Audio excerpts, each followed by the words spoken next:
Hello everybody and welcome to my YouTube channel. In this video I'm going to be explaining how to find a teaching job in the UK.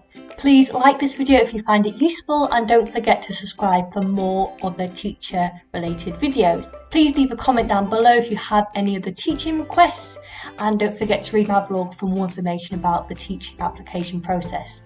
With that said, let's get on with the video. So the first thing you want to do is to check for job vacancies.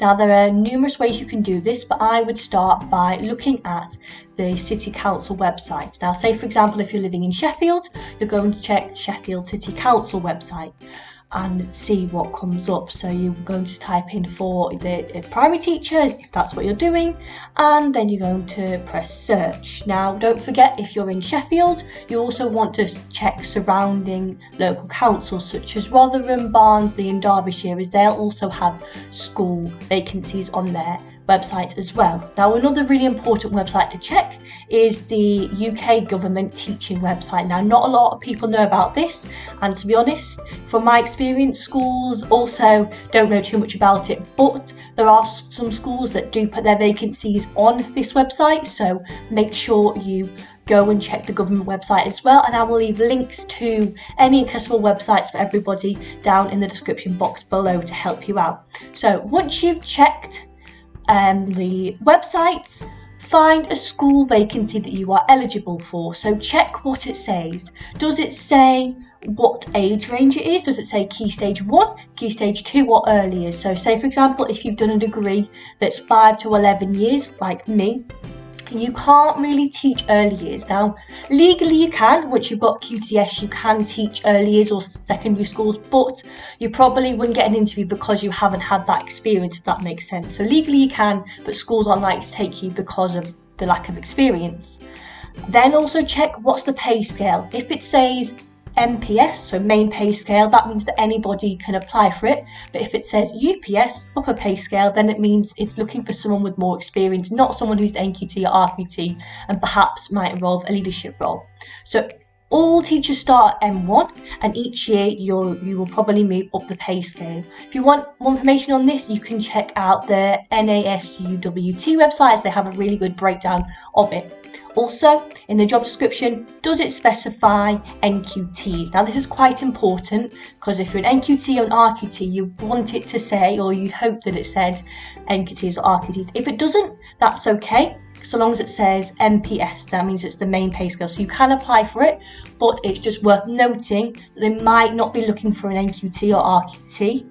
They want someone who might already have that experience. So just bear that in mind, and it's worth, when you're emailing the schools, to ask for their application pack just to double check, is the role open for NQTs, and hopefully they'll say yes. If they say no, then just move on, it's okay, there's plenty of the schools out there for you to apply to. So once you've found a school that you're eligible to work at and maybe you've had a placement there and you quite like the sound of the school, your next job, it's quite a big task, is to research the school, because when you write your personal statement you want it to be very specific about that school. So what are the values of the school? Does it promote outdoor learning? Is that something you believe in? Because the last thing you want to do is apply for a school that you don't believe that you want to work there. Then read the Ofsted report. Now it isn't the be all and end all, however do make sure you see what the school's priorities are. What are their strengths? What are their weaknesses? Don't be put off by an Ofsted report for a school that says requires improvement. Just check what their strengths and weaknesses are, and maybe you can help them improve. That's something you need to check, but don't be too put off by the Ofsted report. Once you've read that, it's really important to find out how the school organises its curriculum. Make sure you ask, does the school support cross-curricular learning? Because if that's something you're passionate about, like myself, you don't want to be in a school that does just discrete teaching. You might be against cross-curricular learning, that's up to you, and if a school says to do it like that, that might be perfect for you. So check how the school organises its curriculum. Things like English and maths, are they linked in with the wider curricular subject? How do they teach the wider curriculum? Also, where's the school located? What sort of catchment area does the school have? How far away is it from your house? Make sure you do your research, because you don't want to be in a school, at least I wouldn't want to be in a school that's like an hour's drive away. You want somewhere, I would say, that's a half an hour or less to travel to in your first year of teaching. Then use the DFE database. Now this school's database can tell you the Ofsted grading, pupils who are eligible for free school meals as a percentage, the number of pupils who are on roll, which can find out, maybe give you an idea of how many forms the school is, whether 1 form, 2 form, 3 form, etc. So really make sure you do your research. And then think, is this school right for me? Is this the place that I want to work in and develop with? That's your question. So then decide whether the school is a fit for you. Yes, is it a fit for you? Fantastic. If not, then that's okay. There's plenty of other schools that you can apply for. So once you have decided if the school is for you or not for you, if it is for you, the next thing that you're going to do is get the school's email address. Now, even if they have put the application form on the council website, you're still going to want to email or ring the school directly.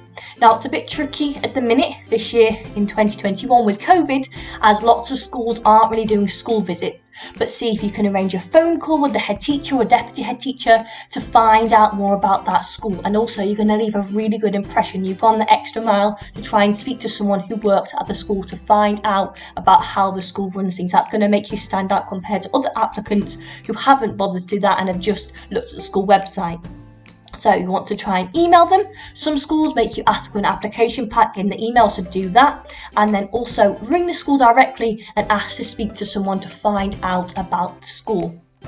Now, one really important thing I'd say is to be organised. You're going to be applying to lots of different schools. I think I applied for about 8 in my EQT year and I ended up having 3 interviews. So you are going to be shot down a few times. That's okay. I would recommend creating some sort of grid that's going to help you with your school decision, that has your school name, the year group, the interview date of the application deadline, things like that. That's going to bring it all together to make it really easy for you to go from school to understand which school you're applying for. Once you have done that, if it's possible, attend the school tour. Now, don't worry about asking too many questions. The main reason why the school tour exists is for the tour guide to sell you on the school, because they want you to apply so that they can choose the best applicant for them. So don't worry about having lots of questions, but some things you might want to find out is how do they organise English and maths, how do they organise the wider curriculum, do you use any schemes, what phonics scheme do you use, how are TAs allocated, things like that. If you've managed to have a school tour, or you've managed to have a phone call with the head or deputy head or whoever, then this is when you need to decide, is the school definitely right for me? And can you imagine yourself working there? Can you imagine yourself being part of that school community? If you can, that's great. That's fantastic. And then now's the time you need to fill out the application form. Now, depending on which type of school you're applying for, if it's an academy, it might have an academy application form you need to fill out. But if your school is council maintained, then you are going to fill out the Sheffield City Council application form, for example. And you need to make sure you fill out this properly, so make sure you don't leave any gaps from the point in which you left full-time education. Even if you had a year off, that needs to go in there as well, so they know what you've done for that year. And then once you have done that, and as part of the application form, you need to be writing the personal statement that explains why you want to attend that school, what makes you the best candidate for that role. Now, this is a bit tricky. I could do a whole other video on how to write your application form, so let me know if you'd like to see that. But I will leave a link to Target Jobs Advice, as this was a really useful summary of the things that you need to include. I would recommend printing off their assessment criteria and highlighting or crossing out once you have covered each point in your application. So say, for example, if they say they want a teacher who relates to and motivates pupils, you need to show and give examples of how you have done that in the past. Once you have written your personal statement, make sure you proofread it again. Honestly, read it aloud. That's one of the things I've learned throughout my university experience, is read things aloud, and you will notice the mistakes in your work, and get someone else to read it as well. Even if they've got no teaching experience, your mum, your dad, your friend, send it to as many people as possible, I would recommend, because then you're taking on lots and lots of different pieces of advice, and they can still check it for grammar and spellings even if they've got no teaching experience. It's great if you say, for example, you're on placement now as a trainee teacher, then you can send it to your class teacher or the head teacher at that school. They will be very supportive most of the time from my experience, and they will help you out and read your application. They will give you really good feedback on how you can make it even better. Once you have written your application and written your personal statement, it's now time to submit your application.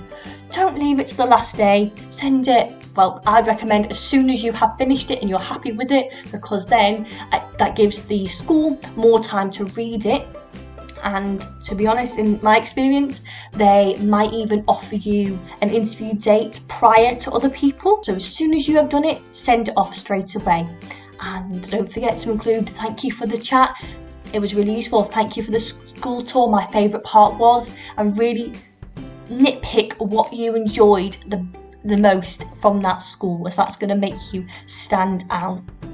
Once your application is sent off, be patient. This is the worst part, or one of the worst parts, is waiting. So if they haven't said anything within about 2 weeks, that's when unfortunately you might not have been successful. But don't worry, there's going to be other schools, there's going to be opportunities for you to get a job.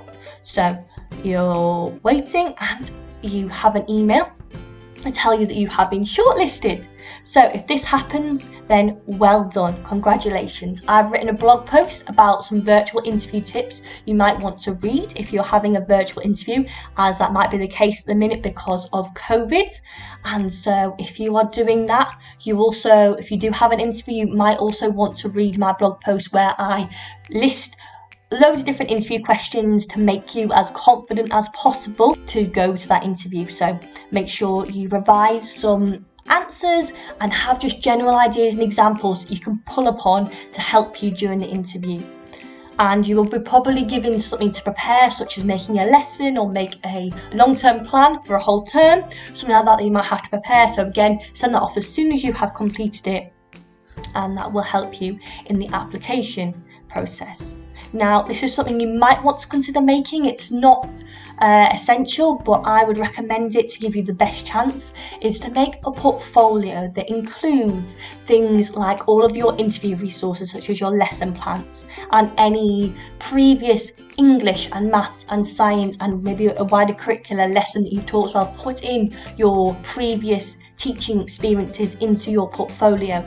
Put pictures, if you've got them, about things you've done with the children, as that's really going to highlight how much of an excellent teacher you are, because you managed to spend the time, and again, you're going that extra mile to bring everything together and show them what you can do. Especially now with COVID, you might not be invited into schools to teach. It might just be from your application and have you interview that they choose to hire you, and therefore they want someone who they know has done really good previous lessons. So by putting them in, you are showing them you can do that. I would recommend making a portfolio to help you, give you the best chance. Once you've had your interview, this is another horrible bit of the application process, is when you are waiting to find out how you got on. Now, generally, schools are quite good at getting back to you. They'll either ring you back the same day or the day later. So it is quite stressful waiting, but at least they are very good at getting back to you quickly. Now, if you've got the job, that's great, well done. However, if you haven't got the job, that is also okay. Please don't be disheartened. I know it's easier said than done that you didn't get the job. There are plenty more opportunities, plenty of other schools that are hiring. So please just take some time. It's very emotionally draining. Take some time for yourself. Relax, have a bath, do whatever makes you happy, cheer up again, and then focus on the next school. And for me, it might be worth noting that each application form I wrote took about 2 to 3 hours. So I had a base of my personal statement, but then I would spend extra time editing it and making it suitable for the specific school that I was applying to. So I hope this video helped. Don't forget, I will leave all of the things that I have spoken about in the description box below. Good luck with your teaching process and application process.